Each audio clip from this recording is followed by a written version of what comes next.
स्वः तत्सवितुर्वरेण्यं भर्गो देवस्य धीमहि धियो यो नः प्रचोदयात्।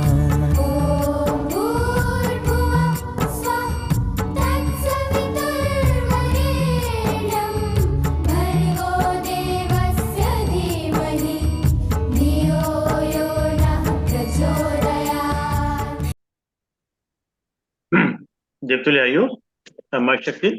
आज स्वाध्याय चिंतन कुमार क्रमांक 783, दिन शुक्रवार, तारीख 3 नवंबर 2023। और आज का जो विषय है वो है संतुलित जीवन कैसे जिए, पार्ट 32। आदरणीय एन.के. नैब साहब, जो additional commissioner retired income tax है कानपुर से, वो लेंगे।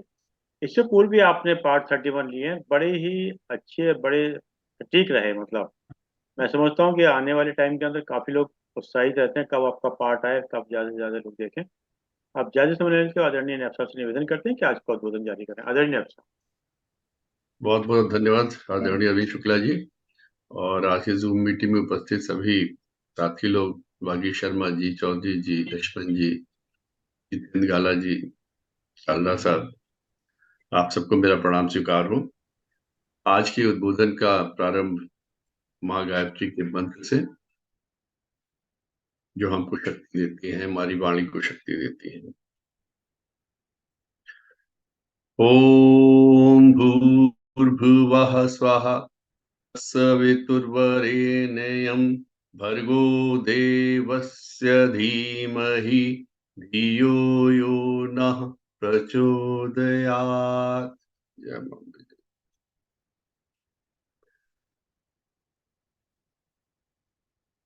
आजकल का माहौल थोड़ा सा बहुत उत्साह से भरा हुआ है। त्योहार आ रहे हैं, त्योहार, कार्तिक का प्रारंभ, महाप्रारंभ हो गया है। अभी नवरात्र समाप्त हुए, नवरात्र के बाद अभी परसों ही करवा चौथ का व्रत समाप्त हुआ, और अब दिवाली आने वाली है। दिवाली की सफाइयां शुरू हो गई है। मैं थोड़ी सी बात कहूंगा करवा चौथ के व्रत के लिए। एक बड़ा पवित्र सा, बड़ा पावन पर्व है करवा चौथ का। पति और पत्नी के बीच के प्रेम का, उत्कृष्ट प्रेम का उदाहरण है करवा चौथ। पत्नी दिन भर मंगल कामनाएं करती है अपने पति की लंबी आयु के लिए, व्रत रखती है। व्रत का मतलब होता है संकल्प करना। संकल्प करना, सोचना कि हम ऐसा करेंगे पति की आयु के लिए, पति के कारोबार के लिए, उसके उत्थान के लिए, उनके हर तरह की बल के लिए, उनके व्यापार के लिए, सबके लिए उनकी प्रार्थनाएं होती हैं। बीच में सोशल मीडिया में हम लोग इस व्रत को, पति पत्नी के बीच के रिश्ते को कई तरह के मजाकिया लहजे में भी लेने लगे हैं। तरह तरह के मीम्स आ जाते हैं, तरह तरह की बातें, चुटकुले बनते हैं। लेकिन अगर इसको गहराई से सोचें, इस रिश्ते के बारे में सोचें, तो शायद इससे पवित्र, इससे बड़ा रिश्ता हो ही नहीं सकता।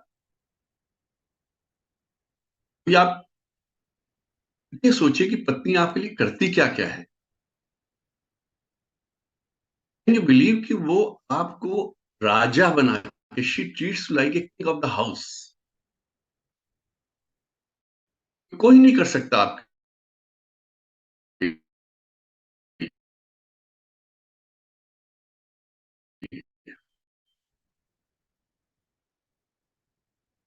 चाहती है कि आपको चाहिए है आपका स्वास्थ्य ठीक रहे, आपका व्यापार चलता रहे।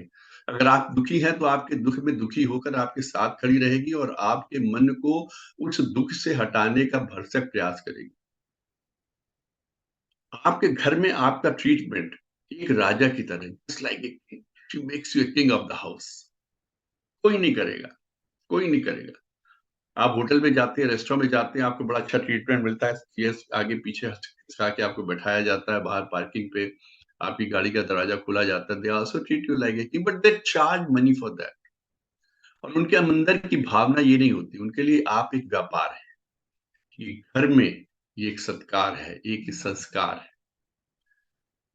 पति पत्नी का रिश्ता, बीच का जो आपस का है, वो विश्वास का रिश्ता होता है। भगवान ना करे कभी कल्पना ऐसी भी करनी पड़ जाए कि सोचिए अगर किसी दिन पत्नी ना रही तो आपका क्या हाल होगा। कोई ये पूछने वाला नहीं होगा कि तुमने खाना खाया कि नहीं खाया, तुमने पानी पिया या नहीं पिया। सुबह जल्दी उठा के वॉक पे भेजने वाला कोई नहीं होगा। शाम को तुम ठीक से सोए नहीं सोए, तुम्हें रात को ठीक से नींद आई कि नहीं आई, ये पूछने वाला कोई नहीं होगा। रिश्तों की कद्र करनी चाहिए, एक दूसरे की कद्र करनी चाहिए, एक दूसरे का मान सम्मान करना चाहिए।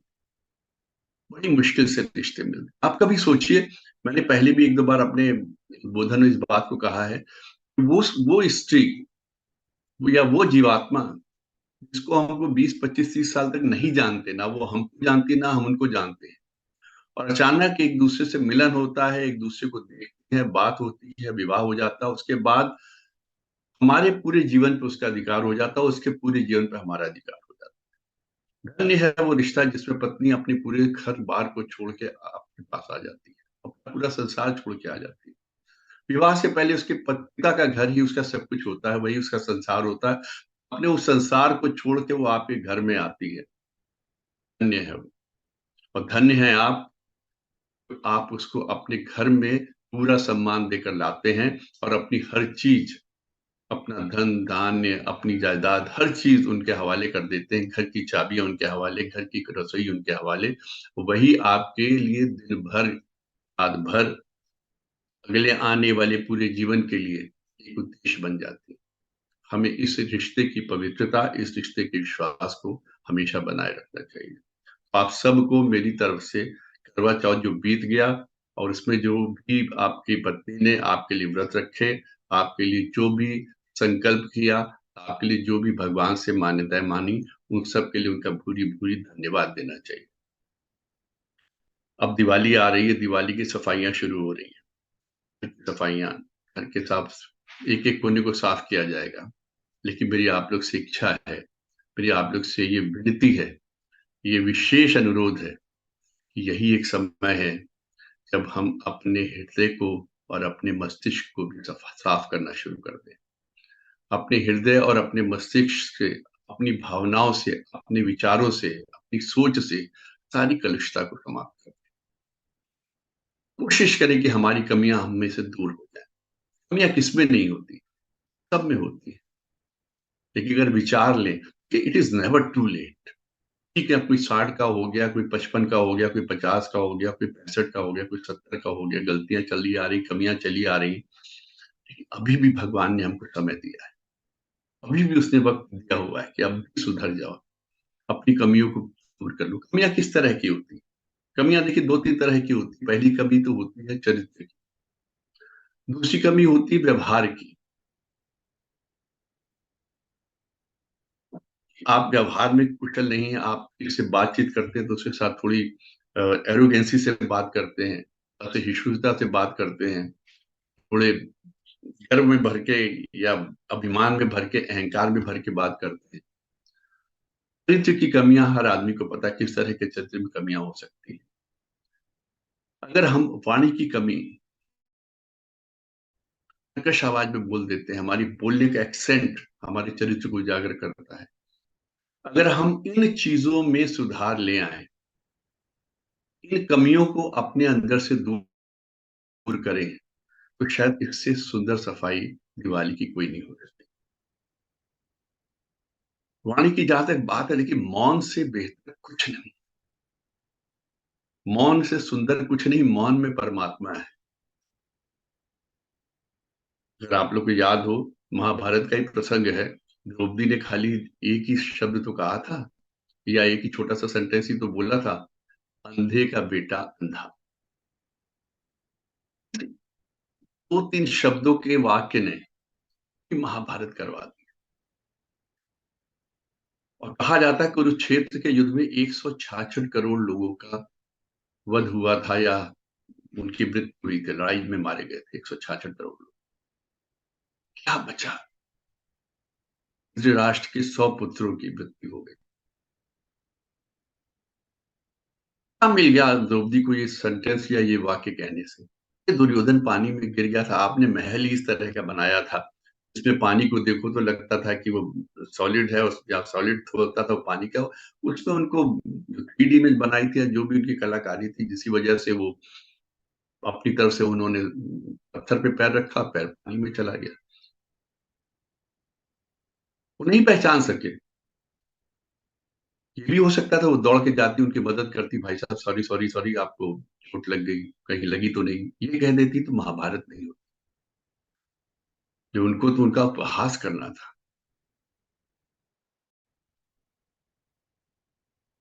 शायद ये भी होना था, उसके विषय में हम नहीं जानना चाहते। शायद भगवान ने बुरी आत्मा को यहाँ से हटाना था, लेकिन क्या मिल गया? उस एक वाक्य ने पूरी महाभारत करवा दी, और पूरे का पूरा खानदान समाप्त हो गया। पांडवों को मिला भी राज, क्या मिला राज? 166 करोड़ पुरुष जिस राज्य के समाप्त हो जाएं, और स्त्रियां दिन रात विलाप कर रही हों, अपने पति अपने पुत्रों की मृत्यु पे सुबह शाम विलाप चल रहा हो, घर घर में अमंगल चल रहा हो, घर घर में सूतक का प्रवेश हो गया हो, उस राज्य पे क्या राज करना? ये भी कोई राज्य हो? ये जो हम लोग अचानक चीजें बोल देते हैं, इसकी कोई जरूरत नहीं होती। आपस में बातचीत करते हुए कुछ लोग आपने देखा होगा कुछ जरूरत से ज्यादा ही बोलते हैं, उनको अपनी प्रेजेंस महसूस करानी होती है। वो दिखाना चाहते हैं हम भी इस महफिल में बैठे हुए हैं, हम भी इस गोष्ठी में बैठे हुए हैं, अगर हम कुछ नहीं बोले तो हमारा महत्व कम हो जाएगा, इसलिए कुछ भी अनर्गल सब कुछ भी बोल देंगे, ऊटपटांग जो भी समझ में आएगा बोल देंगे। क्या आवश्यकता है? ऐसे शब्दों को बोलने से बेहतर है मौन। मौन में परमात्मा बसता है, और नियंत्रित वाणी में दुष्टता बसती है, क्रिएटिविटी बसती है। मैंने एक बार पहले भी कहा था कि एक बार जब आंखें बंद कर लो, ईश्वर का अगर नाम लेते हुए आंखें बंद करिए, तो आपकी आंखें खोलने का मन नहीं करता, कहते उसी मुद्रा में बैठे रहे, जब तक बहुत आवश्यक ना हो तो आंखें खोलने का वाकई में मन नहीं करता। फिर करके देखिए, बहुत अच्छा लगेगा। ऐसे ही किसी भी गोष्ठी में जब तक आपके पास कोई समाधान ना हो, जब तक आप कोई पॉजिटिव चीज ना कहना चाहते हो, तब तक का मौन ही आपका सुंदर आभूषण है। नरगल शब्द कहने से बेहतर है आप मौन रहे। इस तरह की बातें, इस तरह के एकदम से रिएक्शन कर देना ही हमारे जीवन को कलुषित कर देता, समाप्त कर देता, नेगेटिविटी भर देता। ये नेगेटिविटी के बारे में एक सुंदर सी बात बताऊं आपको। ये जो हम लोग इस माहौल में रहते हैं, वहां की जो जहां हम बातचीत करते हैं, जो हम बोलते हैं, ये हमारे आसपास की दीवारें उन बोलने वाली बातों के एब्जॉर्ब करती हैं, सोखती हैं। आपने महसूस किया होगा या इस तरीके का आपका अनुभव हुआ होगा, जब किसी के घर में जाते हैं तो वहां के किसी घर में जाने पे आपको मन इतना प्रफुल्लित हो जाता है कि मन करता है यहीं बैठे रहे, बातचीत करते रहें, और कब आधा घंटा, 1 घंटा, 1.5 घंटा, 2 घंटा बीत जाए बात करते हुए पता नहीं चलता। आपको महसूस होगा उसके घर के लोग बड़े प्रसन्न रहते होंगे, खुश रहते होंगे, क्योंकि वहां पॉजिटिविटी बहुत है, वहां पॉजिटिव बातें खूब होती हैं। एक दूसरे की सहायता करने के लिए लोग दौड़ते होंगे, एक दूसरे का आदर करते होंगे। वही कभी किसी स्थान पे जाए, किसी घर में जाए, जाते ही मन करता है कि यहाँ से बस 5 मिनट के अंदर निकलो, अब यहाँ अजीब सा लग रहा है, घुटन सी लग रही। वो घुटन छोटे घर की वजह से, या दीवारों के रंग की वजह से, या वहां की खुशबू की वजह से नहीं होता। वहां की दीवारों ने इतनी नेगेटिविटी, इतनी नकारात्मकता को सोख लिया होता है, वो हमारे दिमाग को हिला रही होती है। आप उनके बारे में पता करेंगे कि आपको पता चल जाएगा कि उस घर में ज्यादातर कलह होता है, ज्यादातर विवाद होते रहते हैं, आपस में लड़ाई झगड़ा होता है। दीवारें सब सुनती हैं, सब सोचती हैं, वो वातावरण उसी तरह से कलुषित हो जाता है। दीवारें सब सोचती हैं, आप अपने घर का वातावरण उचित बनाएं, अच्छा बनाएं, सकारात्मक बनाएं। उसके अलावा और कोई रास्ता नहीं है घर में प्रफुल्लता लाने के लिए, प्रसन्नता लाने के लिए। हम लोग किसी भी काम को करते तो क्यों करते हैं? प्रसन्न रहने के लिए करते हैं ना, खुशी तो रहना चाहते हैं। दिन रात लगे रहना किस लिए करते हैं? खुश रहने के लिए। खुश यानी कि happiness, happiness in the life, उसी के लिए तो प्रयत्न करते हैं। लेकिन खुशी नहीं मिली, एक बार धन घरों में आता है तो उसके बाद झगड़े बढ़ जाते हैं, भाई भाई में झगड़े हो जाते हैं। एक भाई अपनी नेक्स्ट जनरेशन को बेहतर करने के लिए, उसको ज्यादा धन मिल जाए, उस वजह से झगड़े होते हैं। फायदा, कभी सोचो पहले भाई आया था या पहले बच्चे आए थे?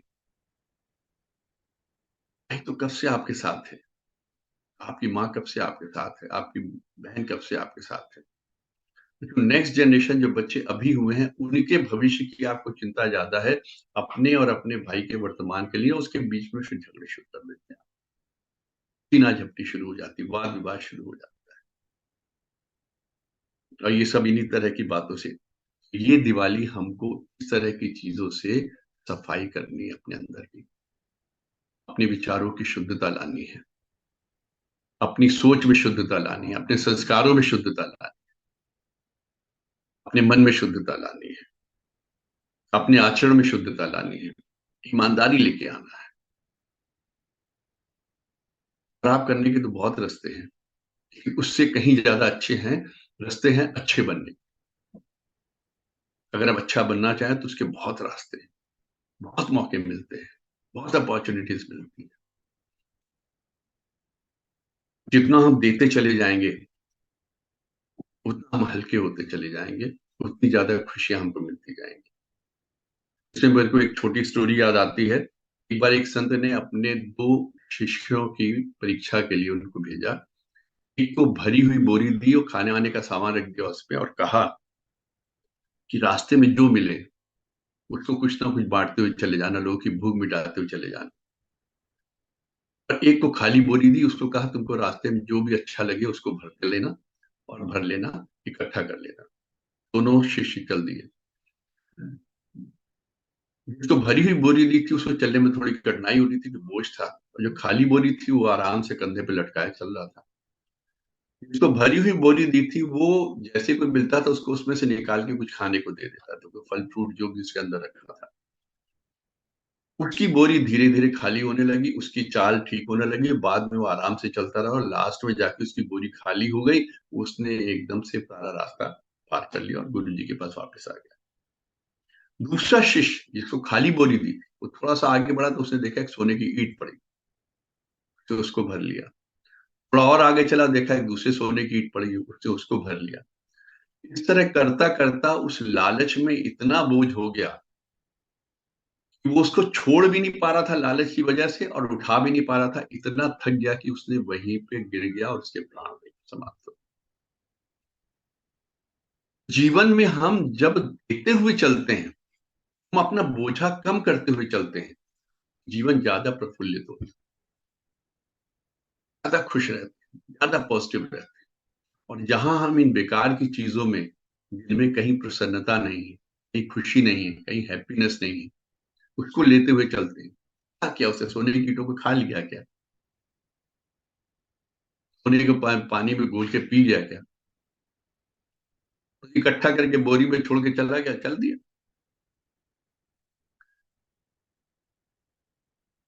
ये हमको समझना चाहिए कि संसार में कोई भी चीज हमारी नहीं है। हम जिस जिसको कहते हैं ये हमारा है, वो वास्तव में हमारा नहीं है। हम सिर्फ उसके किराएदार हैं। आज की तारीख में हम कहते हैं कि हमने ये फ्लैट खरीद लिया, ये हमारा फ्लैट है, या हमने मकान बना लिया, ये हमारा मकान है। भूल जाइए, आपने जो मकान खरीदने के लिए पैसे दिए हैं, विश्वास कीजिए, ये आपकी जीवन के आखिरी क्षण तक के समय का किराया है। सिर्फ जहां आपने अंतिम सांस ली, आपका पैसा वहीं खत्म, आपके हिसाब से वो संपत्ति आप उसका कुछ नहीं कर सकते। Once you are gone, you are gone. वो उसी समय तक का किराया था। ऐसे ही आपने जो धन संपत्ति अर्जित की, वो जितनी संपत्ति आपकी विलासिता को कह लीजिए या आपके कंफर्ट्स को खरीदने के लिए खर्चा हुई हुई, बाकी जैसे ही आपकी अंतिम सांस ली, समाप्त। आपने विवाह किया, आप कहते मेरी पत्नी, वो अभी तक है जब तक या तो रिश्ते खराब होकर वो डिवोर्स ना ले ले, या आप में से किसी एक की मृत्यु नहीं होता, वहीं पे समाप्त। आपका अपना शरीर आपका नहीं है। जैसे ही आपकी अंतिम सांस ली, वैसे ही शरीर की समर्पित कर दिया जाएगा नेचर को वापस। कहने के लिए अपना है क्या? कुछ भी तो नहीं है। सब किराए की चीजों में रह रहे। आपने बड़े शौक से कार खरीदी, मेरी कार, मेरी कार, मैंने ये गाड़ी खरीदी। तब तक, या तो जब तक स्क्रैप ना हो जाए, या जब तक आप जीवित हैं, बस। उसके बाद तो कुछ भी नहीं ना आपका। अच्छा, आप कल्पना कीजिए, आज हम लोग जी रहे हैं 2023 में। 1923 की कल्पना कीजिए क्या था, और हम आपको कल्पना करा रहे 2123 की। 2123 यानी कि आज से 100 वर्ष बाद होपफुली हम में से कोई भी नहीं होगा। नेक्स्ट जनरेशन के भी लोग बचेंगे नहीं बचेंगे कह नहीं सकते। जिन मकानों में हम आज रह रहे हैं, जिनको हम अपना कह रहे हैं, फिर कौन रह रहा होगा? Can you imagine? ये किसके पास होगा? कौन अजनबी इस घर में रह रहा होगा? हमें कुछ नहीं। हमने जो चीजें बना बना के खरीद खरीद के संजोई हैं, इनका क्या होगा हमको नहीं पता।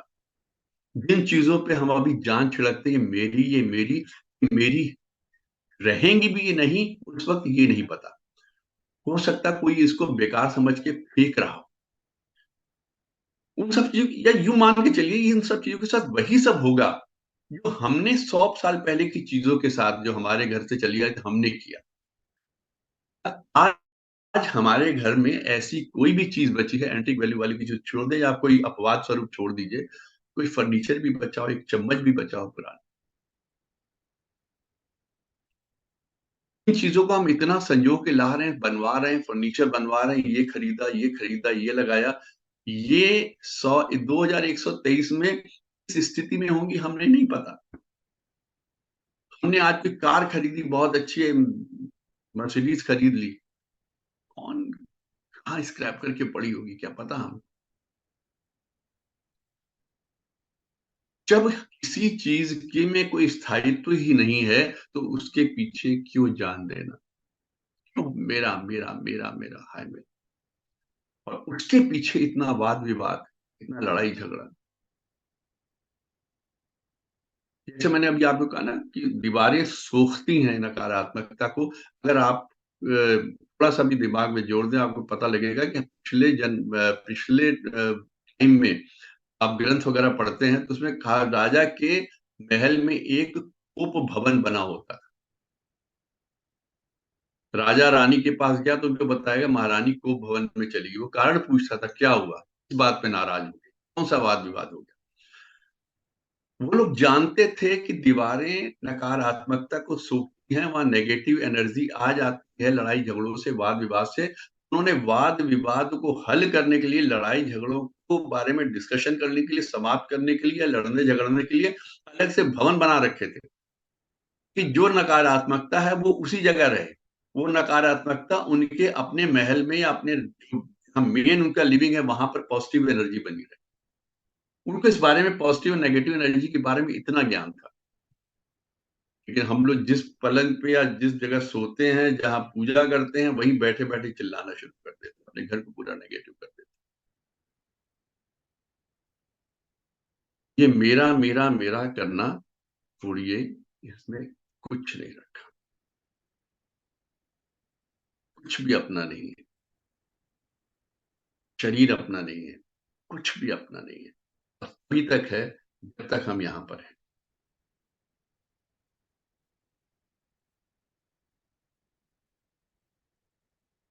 ये चीजें क्यों होती हैं रिएक्शन से? इसमें एक बड़ी छोटी सी स्टोरी काफी लोग ने सुनी भी होगी,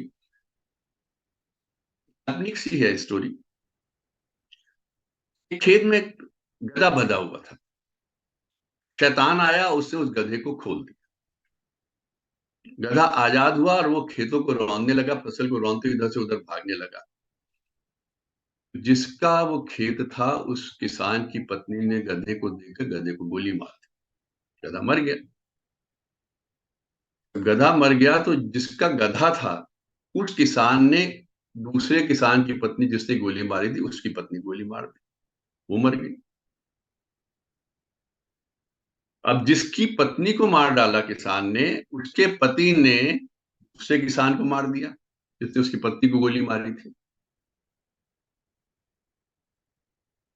अब जिसको गोली पड़ी थी, अब जो मरा था, उसकी पत्नी को इतना गुस्सा आया, उसने अपने दोनों बेटों से कहा इस किसान के घर में आग लगा। दोनों उसके लड़के गए रात को, उसके घर में आग लगा दी। आग लगा दी, उन्होंने सोचा वो किसान मर गया, लेकिन किसान बच गया था और निकल के भागा। और उसने आकर दोनों बेटों को और उसकी पत्नी को, मतलब किसान की पत्नी और उसके दोनों बेटों को गोली मार दी, दोनों मर गए।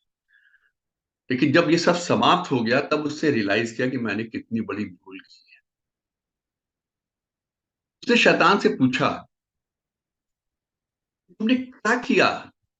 इतनी मौतें हो गई, इतना नुकसान हो गया, घर जल गए, लोगों की मौतें हो गई, इधर भी मर गए, उधर भी मर गए। शैतान ने कहा, मैंने तो सिर्फ गधा खोला था, मैंने और कुछ नहीं किया। गधा खोल के मैं तो चला गया, लेकिन उसके बाद जो तुम लोग के रिएक्शन थे, जो तुम लोग की प्रतिक्रिया थी उसके ऊपर, वो शैतानी हरकतें तुम लोग ने की हैं, मैंने नहीं किया। मैंने सिर्फ एक छोटा काम किया था, उसके बाद तुम लोग की क्रिया प्रतिक्रिया एक दूसरे के रिएक्शंस ने इतना बड़ा कांड कर दिया। हम लोग की जो प्रतिक्रिया, एकदम से हम जो पकड़ के बोल देते हैं, अपनी वाणी पे संयम नहीं रखते हैं। जैसे मैंने शुरू में द्रौपदी का आपको उदाहरण दिया महाभारत में, वो वही इन सब दुष्टता की, सारी नेगेटिविटी की वही जड़ है। हमको अपने ऊपर संयम रखना होगा, बोलने से पहले 10 बार सोचे, कोशिश करें मौन रहे, बिल्कुल भी ना बोले, क्योंकि ऐसी स्थिति में मौन रखना कहीं ज्यादा अच्छा। अगर गधे ने पूरा खेत खराब कर दिया था, अगर वो मौन रहती उसकी पत्नी और शांति से बात कर ली, तो इतना बड़ा कांड नहीं होता। लेकिन ये जो मानव मन है ना, ये मानता नहीं है। इसी को मनाना है, इसी पे कंट्रोल करना है। इसी को अगर हम कंट्रोल में ले आए, हम लोग की दिवाली दिवाली हो जाएगी।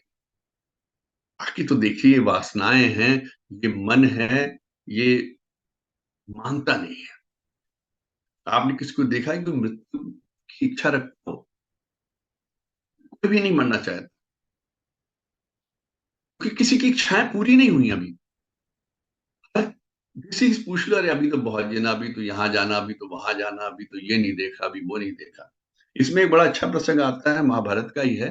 राजा ययाति थे, बहुत बड़े सम्राट थे। उनके 100 पुत्र हुए। जब उनकी 100 वर्ष की आयु हो गई, यमराज के दूत उनको लेने आए। उन्होंने कहा, चलिए आपका समय हो गया। अरे इतनी जल्दी? अभी तो 100 वर्ष हुए हैं, अभी तो मेरे पुत्र हुए, बड़े होंगे, मैं उनका जीवन देखूंगा, और मैंने अभी अपनी इच्छाओं की कहाँ पूर्ति की? अभी तो मैंने जीना शुरू किया है। अब तो मैंने जीवन शुरुआत की है, उससे समझना शुरू किया है। अब मैंने अपनी वासनाओं की थोड़ी थोड़ी पूर्ति शुरू की है, अपने मन की इच्छाओं को धीरे धीरे मैंने पूरा करना शुरू किया। उन यमदूतों ने मजाक में कह दिया, ठीक है, हम आपको नहीं ले जाते, आप अपने किसी पुत्र से कह दीजिए हमारे साथ चल दे, कोई तो आपकी जगह, जहां हमें किसी को तो लेके जाना है, कोई आपकी अपना जीवन आपको दे दे, हम आपको छोड़ के उसको चले जाएंगे। उन्होंने अपने सभी पुत्रों को बुलाया, बड़े जितने पुत्र थे उन सब ने मना कर दिया। ये कहा, कि आप 100 वर्ष के हो गए हैं और अभी भी आप नहीं मरना चाहते। हमने तो अभी जीवन, किसी ने 20 साल, किसी ने 22 साल, किसी ने 25 साल किए हैं जीवन के, हम क्यों अपना जीवन दे दें? हमें तो भी तो जीने दीजिए, हम भी तो 100 वर्षों तक जी लें। तो उनका एक छोटा बेटा था, 18-20 साल का था। उसने कहा ठीक है पिताजी, मैं आपके स्थान पे जाने को तैयार हूं। ययाति साहब थोड़ा आश्चर्य हुआ, उन्होंने पूछा, सबने मना कर दिया, उन्होंने कहा हमें भर दी कि तुम क्यों अपना जीवन त्यागना चाहते हो? उससे बड़ा सटीक सा जवाब दिया। वो कहता, जब आपकी इच्छाएं और आपकी वासना जो 100 वर्षों में नहीं पूरी हो पाई, जब आपकी इच्छाएं 100 वर्षों में भी नहीं पूरी हो पाई, मैं कहां से पूरी कर लूंगा? मैं उन वासनाओं को या उन अधूरी इच्छाओं को पूरा करने के लिए अपने 80 साल क्यों बर्बाद करूंगा? मुझे जाने दीजिए, मैं अपने अगले 80 साल उन वासनाओं की पूर्ति के पीछे पीछे नहीं लगाना चाहता। मुझे मुक्ति दीजिए।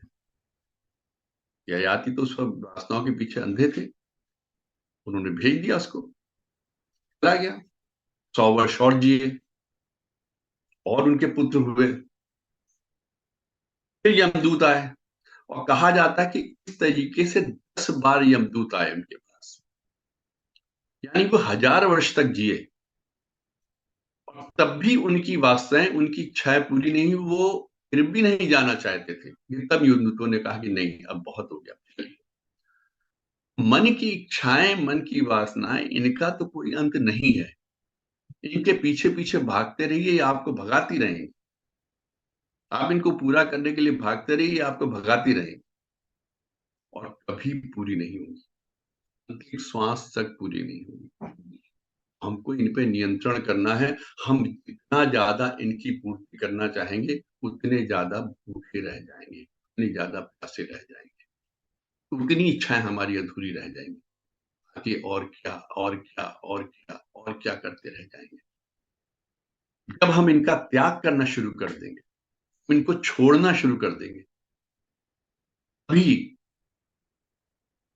हमें मुक्ति मिल सकती है। इच्छाओं की, इन वासनाओं से मुक्ति का सबसे बड़ा आधार यही है कि हम इनसे दूर होना शुरू करें, इनका त्याग करना शुरू करें। एक बड़ा अच्छा, मैं हालांकि मूवी का एक कैरेक्टर था, आनंद पिक्चर का, मैं उस दिन एक छोटा सा डायलॉग देख रहा था। उसमें कैंसर के डॉक्टर से पूछता है हीरो मूवी का, मुझे क्या प्रॉब्लम है? उन्होंने उसको उसकी बीमारी का नाम बताया कि उसको हाथों में कैंसर था, 2 ट्यूमर थे। तो उसका उन्होंने मेडिकल नाम बताया। तो उन्होंने कहा क्या होता है ये? तो कैंसर के डॉक्टर ने उसे डांटते हुए कहा, तुम्हें क्या लेना देना? तो उन्होंने कहा कि आप इस तरह नाराज क्यों हो रहे हैं? डॉक्टर से कहा पेशेंट ने, आपको इतना गुस्सा क्यों आ रहा है? तो डॉक्टर ने कहा, तुम नहीं समझते हो ये कितनी गंभीर बीमारी। उसने 2 चीजें बहुत अच्छी कही। एक उसने कही, आप इसलिए गुस्सा नहीं हो रहे कि बीमारी गंभीर है, आप अपने आप पे गुस्सा हो रहे हैं कि आपके पास इस बीमारी का कोई इलाज नहीं है, जबकि आप इतने बड़े डॉक्टर हो गए हो। यानी डॉक्टर भगवान नहीं हो सकता। कितना भी बड़ा डॉक्टर हो जाए, वो भगवान नहीं हो सकता। मरने का कोई ना कोई कारण बनता है। दूसरी बात उससे कही कि मुझे पता है ये 6 महीने के अंदर अंदर ये दोनों ट्यूमर फट जाएंगे, मेरी मृत्यु निर्धारित है 6 महीने के अंदर। लेकिन क्या फर्क पड़ता है? उन्होंने डॉक्टर से पूछा, आपकी उम्र क्या है? उसने कहा, मेरी 30 साल उम्र है। नहीं, मान के चलिए आप 100 साल जिएंगे, तो आपको पता है ना कि 30 साल के बाद 70 साल आपने और जीना है। मृत्यु तो निश्चित है। और मुझे पता है कि मैंने 6 महीने और जीना, मेरी मृत्यु भी निश्चित है। आप उस 70 साल में जो काम करेंगे, मैं इन 6 महीनों में कर जाऊंगा। मुझे अपनी लाइफ की क्वालिटी बढ़ानी है, मुझे लाइफ को लॉन्गर नहीं करना है। जितनी भगवान ने दी है उतनी है, मुझे इसकी क्वालिटी इस लाइफ की बढ़ानी है। मैं इसको जितना अच्छा उतना अच्छा करने की कोशिश करूंगा, खूब अच्छे से जीऊंगा, खुद भी हंसूंगा, लोगों को भी हंसाऊंगा और कोशिश करूंगा खुद भी खुश रहूं और जितने लोगों को खुश कर सकूं। बस डॉक्टर ने वहीं पे आपसे तू पे आ गया, तू से उसके ही became a very friendly to, बाकी आनंद पिक्चर की स्टोरी सबने सुनी, लेकिन कहीं कोई क्लिप्स ऐसी होती हैं तो हृदय को छू जाती, मन को छू जाती, आपके ज्ञान चक्षु खोल देती है। जीना तो उतना ही है सबने। अब हम में से किसी को नहीं पता कि हम लोग कितना जिएंगे, कौन आएगा। इसी आपके जूम मीटिंग में दीपक आए थे, वो चले गए। एक अखिलेश जी आते थे, अरोड़ा साहब बेंगलोर में थे, अपनी बेटी के पास रहते थे, वो नहीं रहे।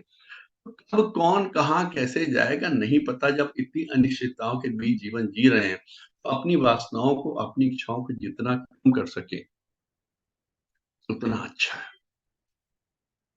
अपने पे नियंत्रण करना सीखिए, अपनी वाणी पे नियंत्रण कीजिए, मौन रहना सीखिए। बंद आंखों में जो ज्ञान मिलता है वो खुली आंखों से नहीं मिलता। खुली आंखों से तो आप वही देखेंगे जो सामने दिख रहा है। मौन आंखें से पता नहीं आप कहाँ तक पहुंच जाए, कब आपको अंदर ईश्वर के दर्शन हो जाए, किस किस परिकल्पनाओं में खो जाए, कहाँ तक पहुंच जाए। इसलिए अपने अंदर झांकिए, अपनी अंतरात्मा को टटोलिए। जीवन जीना बहुत मुश्किल नहीं है, मुश्किल है अच्छे से जीना। अच्छे से जीना मीन्स हैप्पीनेस के साथ, खुश रह के जीना। हम लोग इतनी ज्यादा कंपेयरिंग में उलझ जाते हैं, इतने ज्यादा एक दूसरे से कंपेयर करने लगते हैं कि अपने आप को हमेशा एक डिप्रेशन में रखते हैं। इसमें एक बड़ी एक जोक समझ लीजिए या छोटी सी स्टोरी समझ लीजिए, की जाती है how to get happiness out of the worst things. एक 15 दोस्तों की पार्टी हुई, डिनर हुआ। क्या भाई आज शाम को डिनर है, सब लोग पहुंच जाइएगा क्लब। सब लोग पहुंच गए, सब में सबने अपना पार्टी शुरू हो गई, हंसी ठट्ठा शुरू हो गया एक दूसरे के साथ। एक दोस्त ने कहा यार तुम इतनी खुशियों की इतनी बड़ी पार्टी दे रहे हो, इसका रीजन तो बताओ। कहते वो सरप्राइज है। तो नहीं नहीं बताना पड़ेगा रीजन, तो लोग सब से उसने कहा आज मेरी मर्सिडीज का सुबह एक बहुत बड़ा भयानक एक्सीडेंट हो गया और मेरी मर्सिडीज जीरो हो गई, स्क्रैप हो गई। सब लोग एकदम शांत, पूरे हॉल में सब शांत हो गए। इतना बड़ा एक्सीडेंट हो गया और तुम पार्टी दे रहे हो शाम को? कहता नहीं वो तो होना था, वो तो हो गया, वो तो स्क्रैप हो गई। वो तो एक आज मर्सिडीज गई है, जिंदगी बच गई मेरी। मेरी उंगली तक को चोट नहीं लगी है, मेरी उंगली में खरोच तक नहीं आई गाड़ी में एक्सीडेंट के बावजूद। मेरे को जीवन मिला, जिंदा हूं। जिंदा हूं तो मैं एक की जगह 6 मर्सिडीज खरीद लूंगा। मुझे उसका दुख नहीं है, बचने का सुख है। और मेरे ड्राइवर को भी चोट नहीं लगी, वो भी बच गया। हम दोनों उससे आराम से निकल आए उस एक्सीडेंट से। अब मर्सिडीज गई गई, हम 6 और खरीद लेंगे। लेकिन मेरे पास जीवन है जितना, उसको आनंद लीजिए, उसका आनंद लीजिए। तो हमको पॉजिटिव चीजें देखनी आनी चाहिए। हम वो देखते हैं जो हमारे पास नहीं है, जो हमसे चला गया। हम वो नहीं देखते जो हमको मिला है। इसके लिए हमको उस ऊपर वाले का शुक्रिया अदा करना चाहिए। हमारी प्रॉब्लम यही है, हम कमियां देखते हैं। अब एक टीचर ने एक दीवार पे एक सफेद कागज लगा दिया और बीच में एक काला स्पॉट छोड़ दिया। उसे पूछे इसमें क्या है? उन्होंने कहा साहब वो काला धब्बा है, उसमें काला स्पॉट है, ब्लैक स्पॉट है बीच में।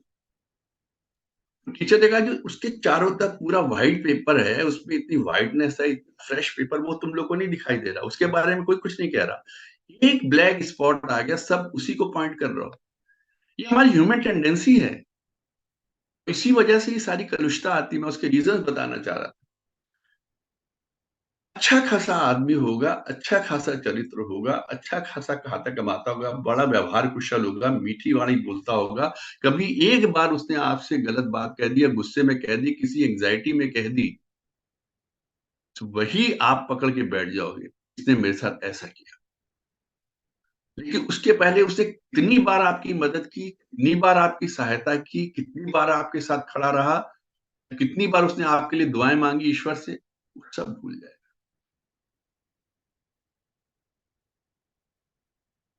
कमियां देखने की हम लोग की आदत है, मक्खी की तरीके हम लोग हमेशा कौवे की तरीके विष्ठा की तरफ भागते हैं, गंदगी की तरफ भागते हैं। अच्छाई देखना सीखे, हमको आना चाहिए। अगर किसी में कोई अच्छाइयां हैं, उसकी आप तारीफ करिए। You should appreciate all the good. किसी दूसरे आदमी में कोई अच्छाइयां हैं, उसको अप्रिशिएट करिए। दूसरे में आपके घर के लोग भी हो सकते हैं, आपके भाई बंधु हो सकते हैं, आपकी पत्नी हो सकती है, आपके बच्चे हो सकते हैं, आपके माता पिता हो सकते हैं, आपके अड़ोसी पड़ोसी हो सकते हैं। कुछ भी अच्छा दिख रहा है उसको अप्रिशिएट कीजिए। अगर आप कोई गलती नोटिस करते हैं तो उस पर हंसिए नहीं, उस पर तंज मत कसिए, उसको पब्लिक मत करिए, सार्वजनिक स्थान पे उस पर मत बोलिए। उसको अकेले में बहुत प्रेम से समझा सकते हैं, यार ये गड़बड़ी तुम्हारे में थोड़ी सी आ रही है, ट्राई टू अमेंड इट। कोई पान मसाला खाता है सपोज, हम उसको मना करना पान मसाला मत खाया करो, जहर होता है। हम उसे चिल्लाना शुरू कर देंगे क्या? पब्लिकली उसको रिब्यूक करना शुरू कर देंगे, गाली गलौज शुरू कर देंगे। वो कहेंगे जाओ तुम्हें जो करना कर लो, हम तो खाएंगे, अभी तक 2 पुड़िया खाते थे, अब 6 पुड़िया खाएंगे। यही अगर आप उसे प्यार से समझाएं, उसको 2-4 एग्जाम्पल्स देकर समझाएं, कुछ मेडिकल एडवाइस के साथ समझाएं, तो हो सकता है उसकी वो बुराई चली जाए। इस तरह की कई बुराइयां हो सकती, कई गलतियां हो सकती, चरित्र के साथ 10 बातें हो सकती, व्यवहार के साथ 10 बातें हो सकती। हमको अप्रिशिएट करना आनी चाहिए, और ईश्वर ने जो हमको दे रखा है, तो दिया है ईश्वर ने हमको, उसके लिए शुक्राना करना चाहिए। हमेशा शुक्रिया अदा करना। दे रखा, जो नहीं दे रखा है वो हमको नहीं मिलना था, इसलिए नहीं दिया, क्योंकि हम उसके पात्र नहीं थे। सिर्फ सबको अंबानी अडानी ये सब नहीं बना दिया, उसने सबको सीईओ नहीं बना दिया। और जितने सीईओ हैं या जो बड़े बड़े पदों पे हैं, जिनको इतनी ताकत दे दिया, आईएएस बना दिया, आईपीएस बना दिया, आप क्या सोचते हैं सब बहुत खुश हैं अपनी जगह पे? उनको तनाव नहीं है। हो सकता है उनसे 10 गुना ज्यादा खुश हम हों, उससे 10 गुना ज्यादा संतुष्ट हम हों। वो लाल बत्ती की गाड़ी के अंदर भी बैठ के ऐसे घूम रहे हो जैसे कि एम्बुलेंस में घूम रहे हैं। उनका मन मस्तिष्क किस तरीके चलता हो।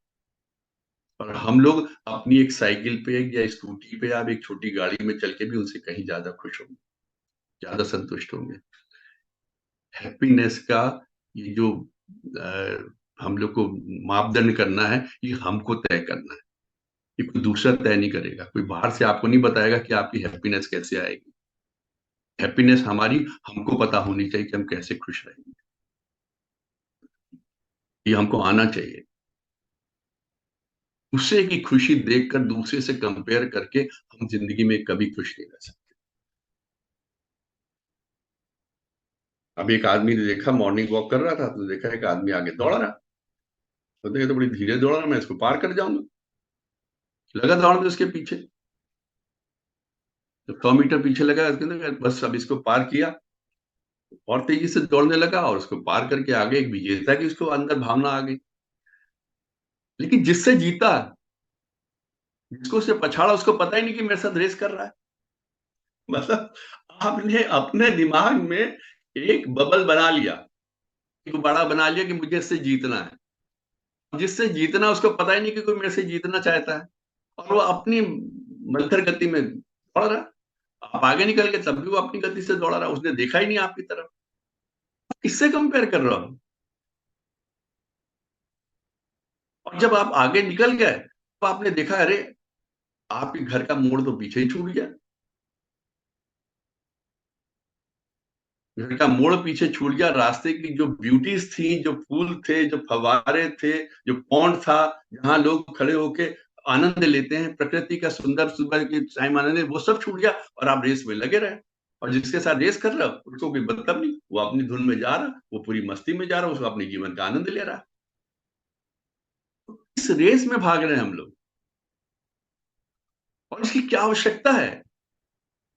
जब ये कंपेयरिंग वाली बात हो जाती है ना, मेरे को इससे बेहतर बनना है, इससे बेहतर बनना है, जिससे बेहतर आप बनना है तो बनते रहो, मैं इसी में खुश हूं, मुझे क्या जरूरत है? मुझे इतने में संतोष मिल रहा, मैं ठीक है 20 किलोमीटर की स्पीड से दौड़ रहा हूं या 15 किलोमीटर स्पीड से दौड़ रहा हूं, मैं खुश ट्रेडमिल पे आप चलते थे, कौन किससे कंपेयर करते हैं? कुछ नहीं करते, एक ही जगह पे दौड़ते रहते। साइकिलिंग करते, जिम में जाके क्या करते, किससे कंपेयर करते? कुछ नहीं। मान लीजिए वहीं पे जा रहे हैं, वहीं पे कर रहे हैं, किससे कंपेयर मत करिए।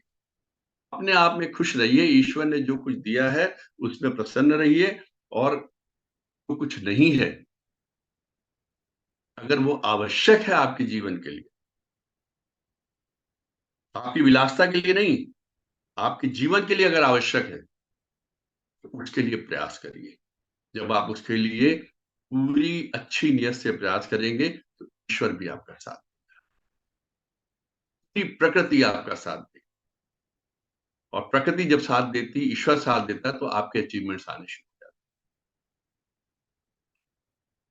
क्योंकि वो आपकी आवश्यकता होनी चाहिए, आपकी विलासिता नहीं। भगवान कभी आपको विलासी नहीं बनाएगा। आपकी वो वो नेगेटिविटी जब आनी शुरू होती है ना, बड़ी अच्छी बात हमने सुनी थी बीच में, कि अगर आप किसी अधर्मी आदमी को, अक्सर कहा हम लोग डिस्कशन करते हैं, आपस में बात करते हैं, अरे साहब वो देखिए उसने इतना जुल्म किया, उसने इतने गलत काम किए, उसने इतना लोगों पे अत्याचार किया, लोगों किसानों की जमीनें छीन ली, और कितनी तरक्की कर गया, कितना बड़ा नेता बन गया, कितनी। इससे बड़ी सुंदर बात सुनी, मुझे बड़ी कन्विंसिंग लगी। I would like to share with you. समय भी हो रहा है, तो उन्होंने कहा कि अगर आप किसी अधर्मी पुरुष को या अधर्मी व्यक्ति को तरक्की करते हुए देखो, तो कभी ये मत सोचना कि उसके साथ बड़ा अच्छा हो रहा है। उसने जितनी घटिया काम किया है, जितने गलत काम किए हैं, जितने अधर्म काम किए हैं, ऊपर वाला उसको उतनी ऊंचाई से ले जाके जमीन पे छोड़ देगा, तक देगा। अगर आपने 50वीं मंजिल से नीचे गिरने वाले काम किए तो 56वीं मंजिल से आपको नीचे छोड़ देगा, जब आप तुम्हारी हड्डियों की चकनाचूर हो जाएंगे, एक एक टुकड़ा गायब हो जाएगा। छोटी मोटी गलती करने वाले को पहले फ्लोर से या सीढ़ियों से धक्का दे देगा, चलो जाओ, एक झटका लगा, ठीक हो जाओ। अगर किसी, वही उनका कहना था कि अगर आप किसी 100 वाट के बल्ब को 200 वाट की तेजी के साथ जलते हुए देखो, इतनी रोशनी दे रहा, आप समझ जाओ कि अब इसके फूकने का या फ्यूज होने का टाइम आ गया, समाप्त होने का उसका टाइम आ गया। सुनते नहीं, नेता नगरी को कहते हैं साहब मेरे को तो डायबिटीज हो गई है, मेरे को तो ये हो गया, आईबीएस जनरली होता है उनका, irritable bowel syndrome. They are never happy. अगर आप किसी अधर्मी को या किसी को भी देखते हैं, आप कभी उसके अंदर झांक के देखिए, ना रोकते हैं अपने अंदर, इतना अपने आप को शक्त और असमर्थ और इनसिक्योर फील करते हैं कि पता नहीं कब कहाँ जान चली जाए। और हम लोग इतने संतुष्ट, अच्छी जगह पे शांति से बैठे, देखिए आपस में विचार कर रहे हैं। तो समय हो गया आज के उद्बोधन के लिए, आप लोगों ने मेरे के ध्यान से सुना, उसके लिए आप सबका बहुत बहुत धन्यवाद। धन्यवाद आदरणीय एन के नर साहब। आज आपने बहुत सुंदर व्याख्यान दिया और जीवन के कई पहलुओं से अवगत कराया। तो किसी को कुछ पूछना हो तो पूछ सकते हैं, फिर बाद में दो शब्द हमारे आदरणीय बागी शर्मा जी देंगे। नर साहब, वैसे आपने बहुत सही किया कि मौन रहें, और मौन में अगर देखा जाए तो साइलेंस और स्माइल, अगर दोनों से ही अपना जीवन चलाया जा सकता है कि कहाँ साइलेंस रहना है, कहाँ स्माइल देनी है। तो दोनों ही इंस्ट्रूमेंट है जिसमें सामने वाला व्यक्ति बड़ा अचंभित हो जाएगा कि ये मुस्कुरा क्यों रहा है और ये साइलेंस क्यों क्यों। लेकिन कई देखिए, कई बार किसी आपकी चीज बात का, से हम सहमत है कि इतना जरूर ध्यान रहे कि वो सैटारिकल स्माइल नहीं होनी चाहिए। देखिए तो वो तो देखिए प्रैक्टिस में, स्माइल में कटुता नहीं होनी चाहिए, उसमें देखिए प्रेम का भाव होना चाहिए। प्रैक्टिस मेक्स मैन परफेक्ट, ये तो देखिए विवेक पे निर्भर करता है ना, कि कहाँ हमें कटुता करनी, कई जगह कटुता भी करनी पड़ती है। माँ भी बच्चे को डांटती है तो कई बार करना पड़ता है ना। If it is a part of your profession, उसको सेपरेट रखिए, आपकी हाँ तो पर्सनालिटी के साथ मत जोड़िए। हाँ, पर्सनालिटी में नहीं आना चाहिए, नहीं पर्सनालिटी वैसे में आपके आपकी नहीं, हम स्माइल आपकी बात हमेशा पॉजिटिव रहनी चाहिए। नहीं, हम आपकी बात से सहमत हैं, और इस बात से भी सहमत है। एक जगह आपने बड़ा अच्छा बोला कि किसी को क्रिटिसाइज नहीं किया, क्योंकि गुरुदेव का एक थॉट है कि किसी का सुधार उपहास से नहीं है, उसको नए सिरे से सोचने का मौका देने से है। तो अगर किसी में कोई कमी देख भी रहे तो उसको उपहास मत कीजिएगा, उसको अलग ले जाके या किसी तरीके से उसको नए सिरे से सोचने का मौका देना चाहिए। अगर वो रीथिंक करेगा डेफिनेटली होगा। और आखिर में मुझे तो लगता है कि आपकी बातों का उद्बोधन से ये लगता है कि धन्यवाद तो अगर बागी जी देंगे, जैसे पिक्चर हॉल की ना बालकनी में बैठ जाओ, और बालकनी में बैठ के पिक्चर देखते रहो भाई साहब, उसके जो आ रहा है मार धाड़ का प्यार आ रहा है, तो अपना जीवन में अटैच मत करो, पिक्चर देखो, एंजॉय करो, तो जिंदगी भी अपने इसी तरह चलती रहेगी, कहीं अच्छे मिलेंगे बुरे मिलेंगे, उससे अटैचमेंट ना करें। जैसे कहते हैं कार में बैठे और कार हम में ना बैठे। चलिए साहब, किसी को समय दीजिए, चीजों को होने दीजिए। हम्म एक बार हम लोग का इमीडिएट रिएक्शन ना, वो हम्म परेशान कर देता है, परेशानी बढ़ा देता है। बढ़ा अगर देता आप थोड़ा समय दे दें, है। आप या देखेंगे चीजें अपने आप रिजॉल्व होने लगती हैं, ठंडी हम्म पड़ जाती हैं। ये चीज को वागीश जी बड़े अच्छे समझते हैं एज एन एडवोकेट। आप हम तो इमीडिएट कर एडवोकेट दे, तो अच्छा एक मुकदमा एडवोकेट और तो हम करो, भी तुम हैं, ये हम करो, भी हैं, तुम पर वो तो करो, भड़बंग हो जाएगा। और नहीं अगर है। वही कहे यार 2-4 महीने वेट करो, 2-4 डेट्स लेते, तब तक चीजें रिजॉल्व होने लगती सर इनके अरविंद जी कह रहे हैं एडवोकेट तो हम भी हैं। पर हमारी ट्यूबलाइट ना थोड़ा देर से चलती है ना। तो उनका वो टैक्सेशन वाला बाकी है जी ना, टैक्सेशन का अलग है, अलग है। बाकी जी की जल्दी हो जाती है, हमारी थोड़ी देर से लप लप करती रहती है। टैक्सेशन में लिमिटेड पीरियड, उसमें ही सारे काम करने होते, टाइम बार हो जाते, नहीं तो आप वाले में टाइम बार नहीं होता। अरे एक बार हमारे बगैर हाँ तारीख आपने तारीख पे 50 मिनट में तारीख। जो है बगैर जल पिए बगैर कुछ देखे अपना स्टम्पर बोले, मतलब ये बहुत बड़ी खूबी है आपके अंदर कि मतलब हमने तो बीच में 2-3 बार पानी पी लिया था बगैर बोले ही। चलिए साहब, मेरे ख्याल से ऋषि साहब तो कुछ ना माँ कुछ। का आशीर्वाद था ना, शुरू में मंत्र पढ़ लिया था ना उनका, माँ गायत्री का, तो वो तो फिर शक्ति देती है ना बोलने के लिए, चलिए थॉट्स भी वही देती हैं। देखिए साहब, कुछ आप कुछ क्यों होठ लपलपा रहे हैं, कुछ तो बोलेंगे क्या? नहीं, नहीं है क्या? कौन? देखिए साहब, अशोक देखिए। उनका मैं तो खुश म्यूटेड है। हो रहा हूँ सर। मैं हाँ, इनका है, मैं तो खुश हो रहा हूँ सर, इनको सुन के ना बहुत खुश हो रहा अच्छा अच्छा। हूँ। कुछ कहने को है नहीं मेरे पास सर। अच्छा। हम सर हमें हमें लगा कोई नई बात कह रहे हो, ये तो बात सबको पता है कि इनको सुन के सब खुश होते हैं। चलिए दे, भाग्य जी से पहले से देवश्री साहब कुछ बोलना चाह रहे हैं सर। देवऋषि जी, हाँ देवऋषि जी कुछ कह रहे थे। सब सब ठीक है, जो बोला वो बोला, बिल्कुल सत्य बोला। और जीवन में उसे उतारे, जो उतार रहे हैं उसे और दृढ़ करें, जो नहीं उतार रहे हैं उसे उसे उतारे, तभी तभी जीवन एक आनंद में गुजरेगा। नहीं तो डेली कोई अवसाद आता ही रहेगा। चुप चुप से बड़ा कोई सुख नहीं है। माँ बोलती थी एक चुप सौ सुख। चलिए मैं एक सवाल पूछ लेता हूँ नैब साहब से। नैब साहब, मैंने ये देखा कि रिटायरमेंट के बाद आप काफी बिजी हो गए, मतलब आपने अपने जीवन में काफी कुछ, अब तो बल्कि मुझे ऐसा लगता है कि हर दिन आप कुछ नया चीज सीखने की कोशिश कर रहे हैं, मतलब हर चीज के अंदर जो है, और हर बात में, हर घटना से सीख रहे हैं मेरे ख्याल से, मतलब हर इवेंट से, हर घटना से, हर व्यक्ति से कहीं ना कहीं ग्रेस्पिंग करने का प्रयास कर रहे हैं, तो ये सबसे बड़ी खूबी है। तो हम लोग भी आप ही की उम्र के, हमें बताइए साहब, हम भी कैसे थोड़ा सा उसको डेवलप करें हैं। बाकी तो खैर आप बता ही देते हैं क्यों। पर कुछ कुछ आपके नहीं गोल अभी, ये रहते बड़ी पर्सनल चीजें हैं, कुछ शौक रह गए थे जिंदगी के, वो अब पूरे कर रहे हैं, अच्छे शौक। हैं। तो वो कोशिश करते हैं उसको थोड़ा, बाकी अपने आप को सोशल सर्विसेज में लगाने की कोशिश कर रहे हैं।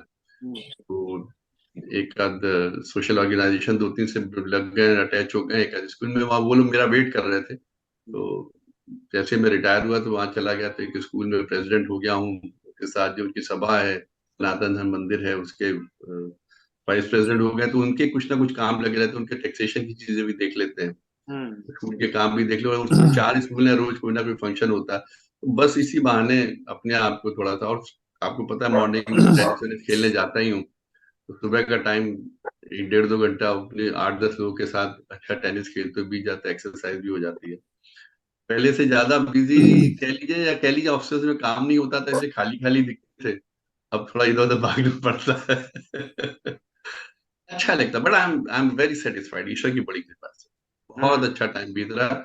और इसमें इस दौरान ये हो गया कि हम लोग के घर में माहौल भी पहले से बहुत बेहतर हो गया है। घर में पहले ऑफिस के टेंशन रहते थे, तो कभी कभी घर में आके वो चेहरे पे दिखते थे। अब कहीं का कोई टेंशन नहीं है, कोई बॉस नहीं है। और एक चीज और जो मैंने पिछली बार अंकुर जी के उद्बोधन वाले दिन भी बोली थी, कि मैं अपने पे 1-2 कमियां उनको दूर करने की कोशिश कर रहा हूँ। मुझे लगता है कि मैंने उन पे काफी कंट्रोल कर लिया है। आज मैं जिस वक्त बोलने वाला था, आपको हृदय से बता रहा हूँ सर, मैं द्रवित हूँ, ईश्वर का बहुत बहुत कृपा है। मुझे लगा कि आज मैं कहीं ज्यादा कॉन्फिडेंस से नहीं बोलूंगा, बिल्कुल। मेरे में आज वो कमियां भी नहीं है जो इससे पहले थी। हम्म, आज मैं ये सोच के आया था कि मैं, मेरी आवाज में आज ज्यादा प्रभाव होना चाहिए, क्योंकि पहले उन कमियों के साथ मैं जी रहा था। आज मैंने उन कमियों को कम करने का प्रयास किया, बस नहीं इतनी। हमने वो देख लिया, तभी तो हम बोल रहे हैं, क्योंकि हमने माइक्रोस्कोप, क्योंकि मैंने हमने आज आपके देखा सोच ना के कि जाया आपके था। अंदर जो कीन ऑब्जर्वर, कीन लिसनर, कीन थिंकर वाली पॉइंट आपके अंदर है, तो वो वाली बात है। तब तभी हमने आज देख के आज ही इसीलिए बोला आपको, क्योंकि आप एक्सटेम्पोर और वो सब चीज बोले, तो उसका लाभ औरों को मिले, यही है। क्योंकि अब जब ये यूट्यूब पर आ जाएगी तो इसका लाभ औरों को मिलेगा, क्योंकि जीवन के अंदर कोई ना कोई उद्देश्य होना चाहिए, और आपने अपना उद्देश्य बना लिया रिटायरमेंट के बाद में, तो कहीं जीवन में वो नहीं आ पाएगा। क्योंकि कई बार तो लोग जब रिटायर हो जाते हैं, खासकर सरकारी डिपार्टमेंट के लोग, तो उनके जीवन गिरावट की तरफ आ जाता है। प्रोफेशनल नहीं की सर, बात। उसमें क्या होता है कि जिस लाव लश्कर के साथ, जिस औरा के साथ वो दफ्तर में होते हैं कि सरकारी गाड़ी ये है वो है, 10 लोग सलाम कर रहे हैं, कोई पैर छू रहा, मैंने इन सब से, आप विश्वास मानिएगा, मैं 2020 में मेरा रिटायरमेंट हुआ, मैंने 2009 से अपने आप को इन सब चीजों से डिटैच कर लिया था, बिल्कुल अपने आप को सिंप्लिसिटी तरफ ले गया था, हर चीज से दूर हो गया। और आते आते कब रिटायर हो गया, कब आ गया, कब इस जीवन में मुझे कोई अंतर महसूस हो ही नहीं रहा, बल्कि मुझे लगता है मैं पहले से ज्यादा खुश हूँ। क्योंकि वो जो थोड़े बहुत रहते थे टारगेट्स वगैरह, वो भी सब खत्म हो गए। अब मेरा कोई टारगेट नहीं है, बस इसी तरीके आनंद के साथ जीवन बीत जाए। जैसे अब उस दिन चौधरी साहब ने एक बड़ा सुंदर सवाल किया था, बीमार थे कि प्रयाण के लिए कैसे अपने आप को तैयार करें। चौधरी साहब, मैं अभी से तैयार हूँ, अभी बैठे बैठे मैं चला जाऊं, मुझे पता है मैंने पीछे ऐसा कोई काम नहीं किया जिसके लिए मुझे पश्चाताप होगा, या मैं कुछ ऐसी चीजें छोड़ के जा रहा हूँ जिससे मेरी पत्नियां, मेरे बच्चे परेशान होंगे। किसी की एक पैसे का कर्जा नहीं है, कोई ऐसी लायबिलिटी नहीं है, सब जो कुछ भी है पत्नी और बच्चों के बीच की बात है, दे विल मैनेज इट। मुझे वो कहीं कोई कष्ट नहीं है, तो उस चीज से भी मैं बिल्कुल अपने आप को संतुष्ट पाता हूँ। आज से 6 महीने पहले भी एक दो कमियों के साथ जी रहा था, वो कमियां भी अब लगभग 10%, 5% रह गई हूँ, नहीं तो वो भी समाप्त हो गई। बहुत सुंदर, बहुत सुंदर। बहुत चलिए आदरणीय भागेश जी, मैं कहा और कुछ है, चौधरी साहब कुछ बोल रहे हैं, मैं कहा होट लपा रहे हैं शायद, नहीं? नहीं, हम तो बस बोल रहे थे कि बहुत अच्छा आपको इनको सुन के, नेब साहब को सुन के लगता है वैसे भी। और आज तो बहुत ही अच्छा लगा कि जो अपने अंतर मन की बात बताया, और कैसे हम अपने दूसरों को त्रुटि को न देख करके उसको, कुछ खूबियों को देखें और मौन रहे। तो मौन, मैं भी मौन रहने का कोशिश कर रहा हूँ बस। तो जब मैंने ये भी मौन तो का, अप्रिशिएट करे, नहीं दूसरों मौन की का, तारीफ करने में मौन नहीं रहना चाहिए, नहीं मौन रहना नेगेटिव वाणी का बोलने मौन में या मौन रहना चाहिए।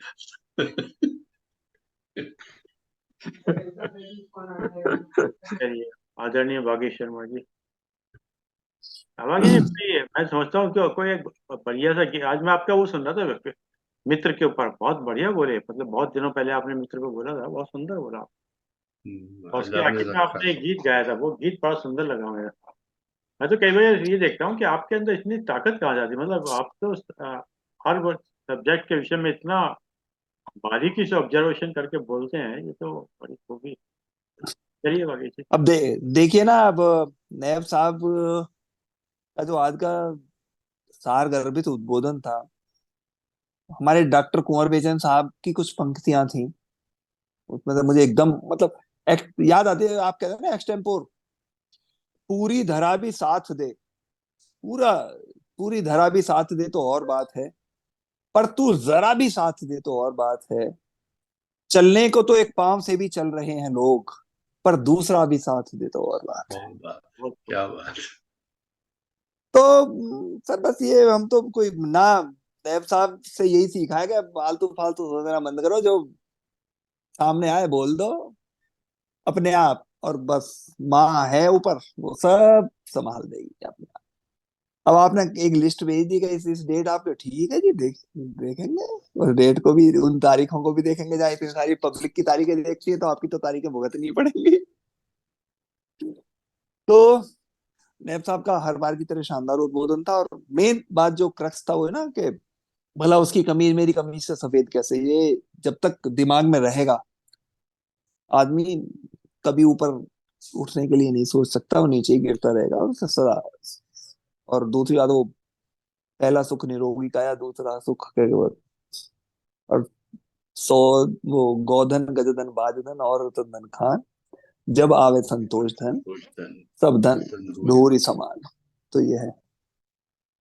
नैब साहब का हर बार की तरह शानदार उद्बोधन रहा, और अब तो 32, 33, 34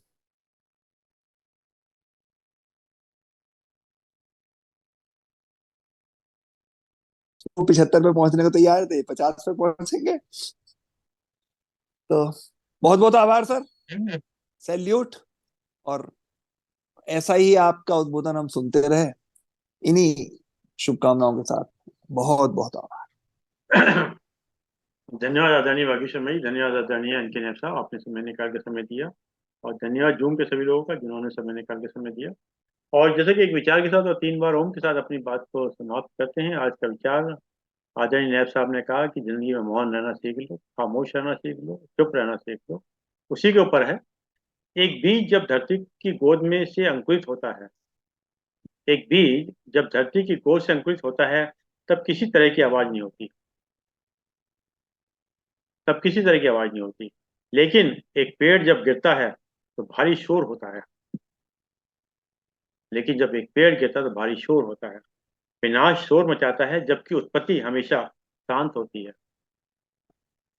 विनाश शोर मचाता है, जबकि उत्पत्ति हमेशा शांत होती है। अतः शांत रहें और ज्यादा तरक्की करें। अतः शांत रहें, ज्यादा तरक्की करें। आइए 3 बार अपना ओम का उच्चारण करते हैं। ओ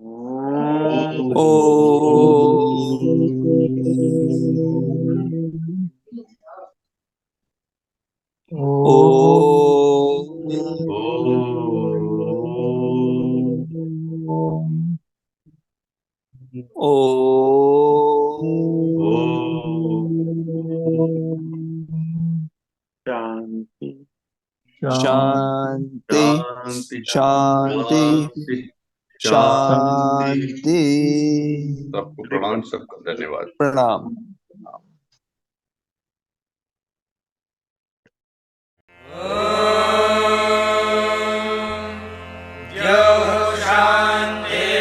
शान्तिरन्तरिक्षं शान्तिः पृथिवी शान्तिरापः शान्तिरोषधयः शान्तिः वनस्पतयः शान्तिर्विश्वे देवाः शान्तिर्ब्रह्म शान्तिः सर्वं शान्तिः शान्तिरेव शान्तिः सा मा शान्तिरेधि। ॐ शान्तिः शान्तिः।